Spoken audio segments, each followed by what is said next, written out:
Good evening and welcome to Hello, It's Us. Hello, It's Us is dedicated to educating the general public about issues that are important to people with disabilities. And as you view these episodes of Hello, It's Us, we know that you'll recognize that those issues are important to members of the general public as well. Hello, It's Us is a collaboration, is brought to you through the University of Iowa Center for Disabilities and Development, Uptown Bill's Coffee Shop, and our friends right here at Public Access Television. My name is Mike Hoenig. I work for the Center for Disabilities and Development at the University of Iowa, and I'm one of the co-hosts for Hello, It's Us. Keith? Hello, I am Keith Ruff. Like the other co-host. I am now retired, and I'm writing a book. Terrific. Well, we'll have to interview you one of these days when that book gets done. Well, we are very fortunate tonight to have a number of guests. This is part 2 in our 2-part series on Iowa's Money Follows the Person program. In part 1, we talked a lot about how the program works and the history and how people get connected to it. We have 3 employees of the Money Follows the Person program who are back with us again tonight. We started to hear from some of the people served through the Money Follows the Person program, but tonight our focus is going to be on them sharing their experiences with us. And so what we'll do first is to have each of our guests introduce themselves. And Dorothy, how about you giving us a start? I'm Dorothy Spratt, and I live in Iowa City, but I'm formerly from Oxford, Iowa. Great. Thank you for joining us again. Thank you. I'm Jennifer Dundon. I live in Corville, and I used to live in Iowa City. Okay, thanks. Thank you for coming back. I'm Joe Morrow. I live in Iowa City now, but I came from a little town in western Iowa called Carroll. So you came from Carroll, and then you're from Cedar Rapids originally? Yes. Yeah. Yes, Mike. Excellent. And we have our 3 staff back with us, so. Hi, Mike. I'm Jonnie Cagley. I'm a transition specialist with the Money Follows a Person program, and I work in the northeast side of the state. Thank you. That's a little hike for you, so thanks for coming and joining us again. I'm Julie Adams, and I also am a Money Follows the Person transition specialist, and I cover the southeast part of the state. God's country. That's where I grew up. This lovely town right here too. Yeah, It starts in Iowa City. I started in Johnson County. Okay. Excellent. I'm SueAnn Morrow. I'm the Employment Services Specialist, and I cover the whole state. Okay. But you live in God's country also. Yes, right? I do. Yes. I'm down south. Down south. You bet. All right. Well, thank you all for coming, and I guess I'll start with a question, and then we'll do, Keith, you and I can just kind of rotate back. But we'd like to, what we're going to do is we're going to just have a little panel discussion here, and we're going to ask our 3 Money Follows the Person participants some questions. And you guys can, anytime you prefer not to answer a question, you just say, I'll pass on that for now, or something like that. And we'll ask the transition specialists that you have worked with. If you all want to just jump in along the way, feel free to do that. So the first question, I think you've all answered where you came from, but I'd like the audience, the TV viewers, to know what made you decide to move from where you were before to where you're living now. And I think we'll start the first question with Jen. Well, I had a rough time. Actually, I was a womaner, recovering, get my strength back from cancer. And I lost my apartment. So I needed to find a place to live. and someone to get me there, and very little money. So a friend of mine contacted Julie Adams, and that's how I got into Money Falls per person. So you were in a nursing home, and you were just trying to get back, wanted to get back into the community, and needed a kind of a new start. It sounds like, and thanks to a friend, and then that's such an important part of MFP. SueAnn on the first episode talked about it with employment, about it's who knows who and so forth. But in work situations, but I think with MFP, a lot of it is we're learning that those relationships apply to helping somebody even get connected and get out of the place. So far, how is it going? It's great. I'm in systems now in Coralville. I lived in Iowa City for a long time, and now I've been in Coralville for a year and a half.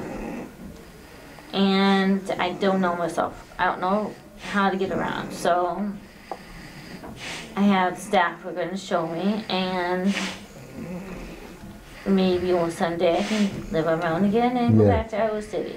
I don't know. It's great to have goals. Yeah. Joe, let's see. We'll shoot over to you for a minute. Tell us how you got connected. Well, we heard a little bit in the first half. You referred yourself, huh? Yes. I read about them, MFP, in publication. I don't remember what publication. But I lived in New Hope Village up in Cagley, Iowa for over 20 years. And for about the last 10 years of the time I spent there, I wanted to get out of there because I was sick and tired of living with 11 other people. You're sick that you didn't choose to live with, maybe, huh? Yes. They had all sorts of behavior in my cottage that I used to live in. Joe was a real advocate for Yeah, himself. now, He did you- really persevered. Do you remember who you contacted first? Or did you have a staff person up there at New Hope? No, you did it yourself. Was Dawn it Sherry or Dawn? Dawn was your first transition specialist. So you was reached Dawn. out right to the source, huh? Yeah. That's a great story. Well, and Joe, correct me if I'm wrong, but I think some of your family members really didn't want you to move. They were worried that it wouldn't be safe or you wouldn't make it. My whole family did want me to move it because New Hope had them all brainwashed, so to speak, and all thinking that New Hope was the only place in Iowa that could support me through all the years. What about now, though, Joe? Aren't they excited that you're... Now my family couldn't be any more happier that I found another place. Well, let's hope you'll take care of me. Let's hope your success will encourage other people to come out and be on their own. Yeah. You bet. That's a great. Well, Dorothy, let's hear from you how you got hooked up to Money Follows the Person and moved back from Carbondale to Iowa City. I lived in Carbondale, Illinois for a year and a half, and then Ronnie helped me get back to Iowa. Yep, I did. And that was, oh, that was you. Yeah. Yep. Yeah. I went down to Carbondale to actually visit with Dorothy and got to meet her, and her love of the Hawkeyes and wanting to be closer to her home and her family. And I was able to make a referral back to Iowa to Caring Hands and More. And it's been very successful for Dorothy. Wow. Dorothy was Carbondale. Way south in Illinois. Yes. That's part of God's country. That's Cardinal country down there. Yeah, the big Cardinal fans. That's right. Cardinals. And I like it back in Iowa, though. I love the Hawks. Oh, that's good. Well, did you get pretty excited about the season this year? Yeah, the football team did a good job. Yeah, they did. It's a lot more fun when you're this close. And I think you told me last time that we talked that you had season tickets once upon a time? Yeah, Football or basketball? both. Wow. So there's a goal for you down the line maybe, huh? To get Yeah. hooked back up to some of those games. You have a question, Keith? Or I just want to know from either one of them there, what is the outlook for the program considering the current economic status, not only of Iowa, but of America, period? We're positive and Anyone. optimistic. there you That's go. right. We're forging ahead. We just Day by keep our day. nose to the ground and do what's best for everybody, and we're just optimistic we'll be keeping on doing it. Well, and boy, you guys, we didn't talk a lot about the nursing home, people being able to come out of nursing homes, but that's really brought a whole new... Especially when the youngest one there.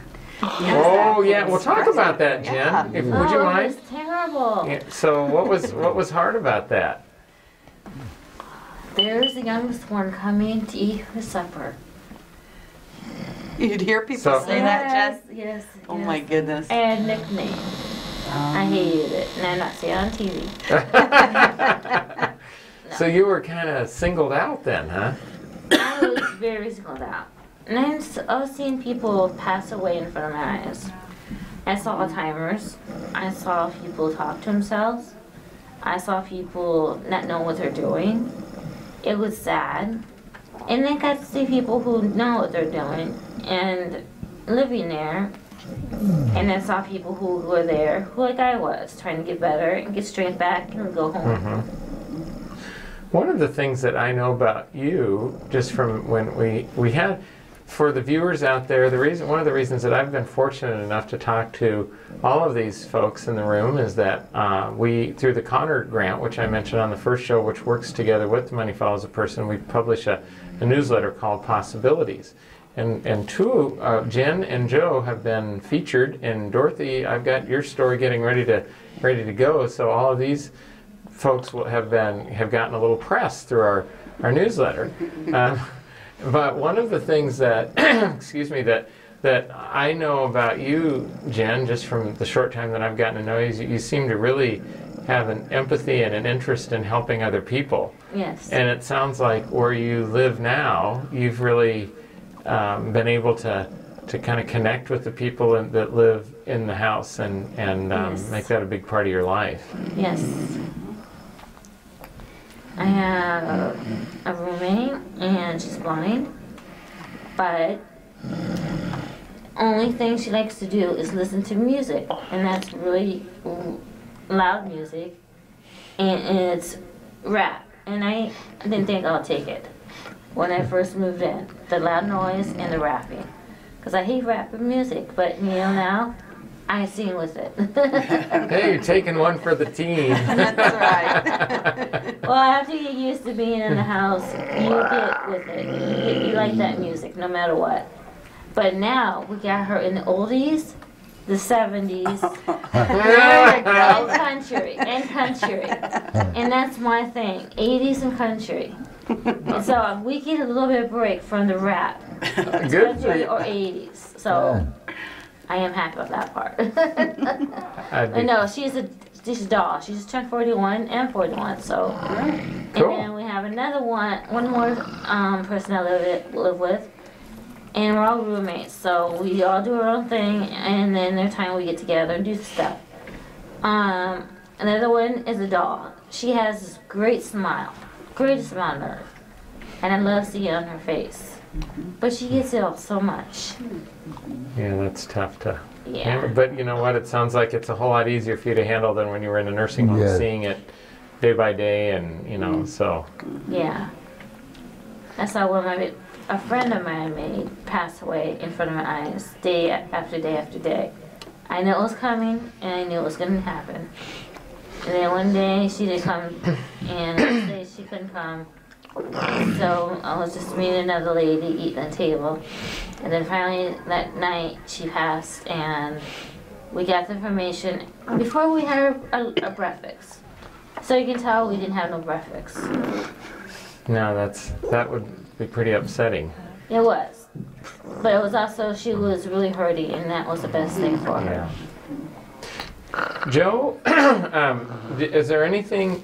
Now I know that you have roommates too. Are there things that you like about living in a house? Even though I know you have roommates, but it's certainly a lot smaller group than what you had before. You don't have 11 of No. them, right? Yeah. So is that good for you?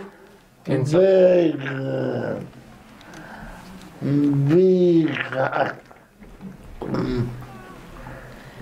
Because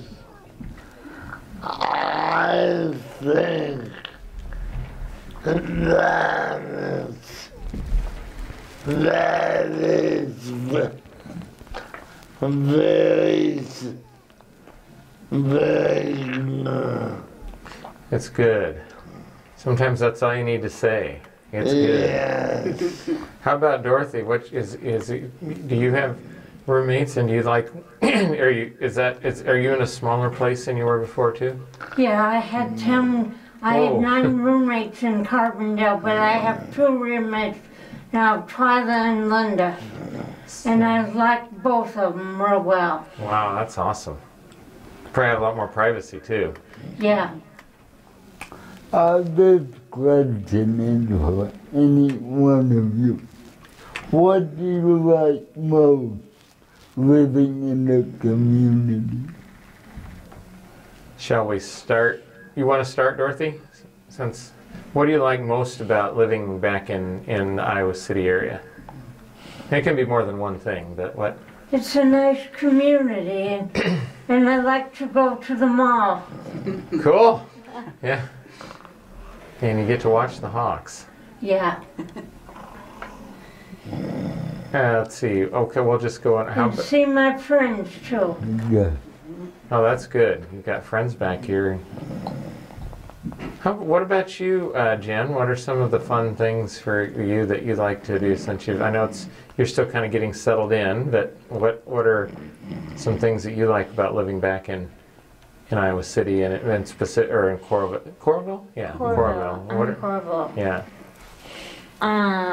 Getting out of the community, being free, got 4 hours out of the community by myself, without staff, without roommates. That is fun. I can do what I want to and spend 4 hours by myself. That's what I love about being out in the community. You know, I think that for those of us that have not had that experience of having to have staff or being told where you have to be, especially as an adult, we take that privacy for granted. And that's one of the things that just even being involved, kind of not nearly as much as the 6 people that are our guests tonight, but just being involved in hearing some of the stories that I've learned about Money Follows a Person that makes me so happy is just some of those things that you guys are getting to do for maybe the first time. Joe, you said at our last show that it was the first minimum wage job paycheck that you'd gotten. And now Jen is saying this is the first time, in a long time I've had me time where I haven't been around other people. So that's a real... No staff saying, okay, Jen, we're going. Oh, it's been too much time. It's half an hour in the mall? Ooh. Get on, that's not time to shop. Just getting started. Now you're a good shopper like you, huh? It takes time. I like going through everything. And even grocery shopping when you have a limited time. And that ended because I said I want more time. So I got another staff that takes me, and we take our time. Sounds like you have fun. Yeah, I do. What are some of the hardest things that were about moving? The most difficult part of moving? Joe, you want to take that one to start? What's that? I did what? What's the hardest thing about moving? Moving. Yeah, what was the hardest thing about moving from New Hope? Oh, that was difficult. Because I did it basically on my own with my transitional space was done. Why? Everybody in my family was against. Oh, they were against it. Me move and everything like that. That was the hardest thing to get over. Joe, didn't Dawn, your transition specialist, and one of the other gals, Sherry, drive out there to Carroll, Iowa, picked up Joe and rented a lift van, picked Joe up and brought him to Iowa City? And what was the weather like that day?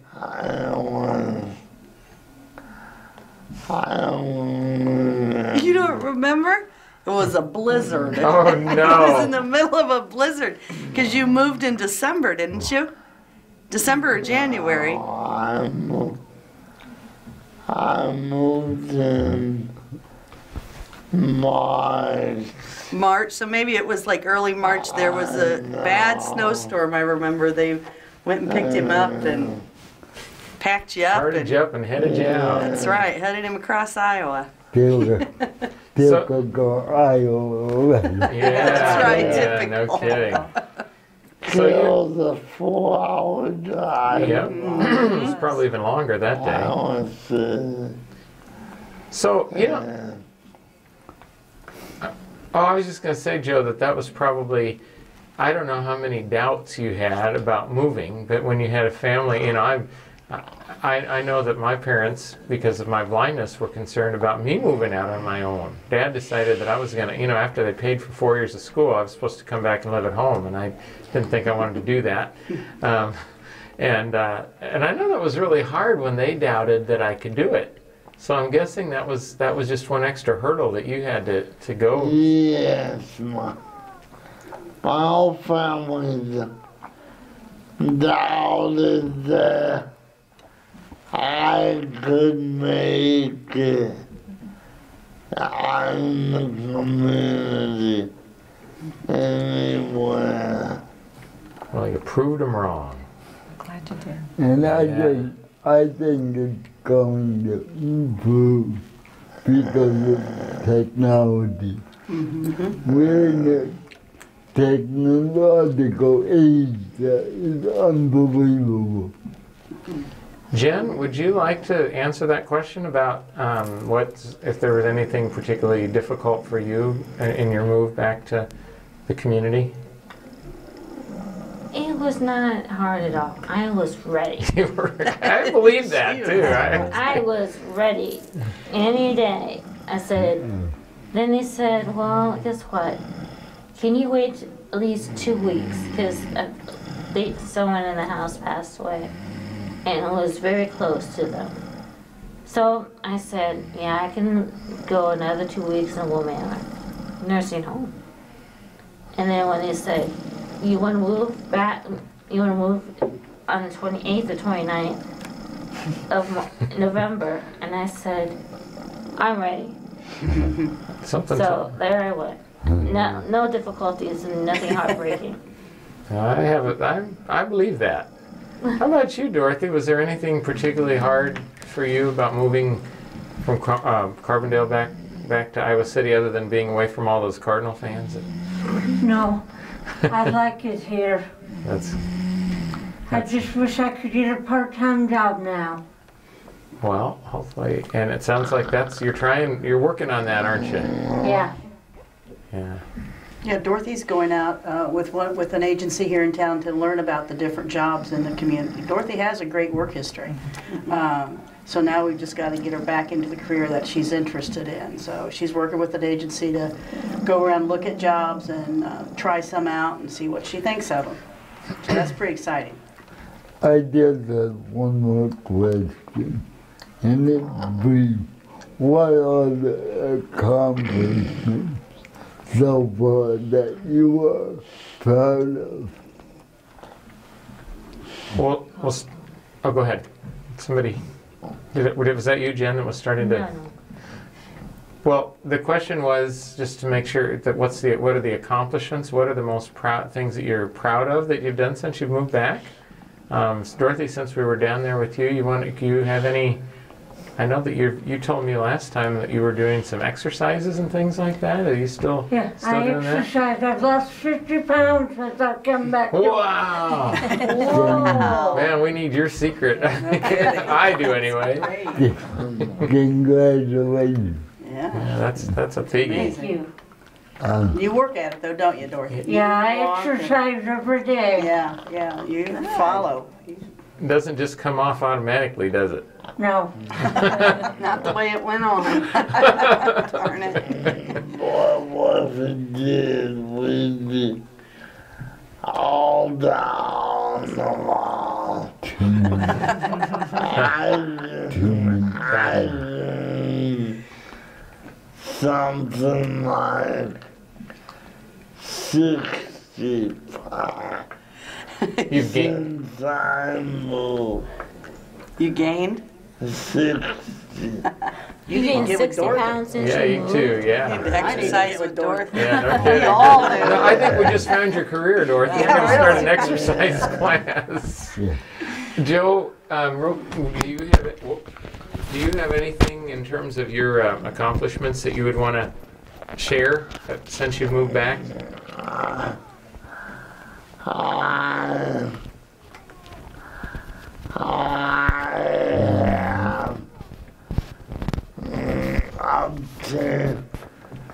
Gainful employment and sustained it for now for 3 years.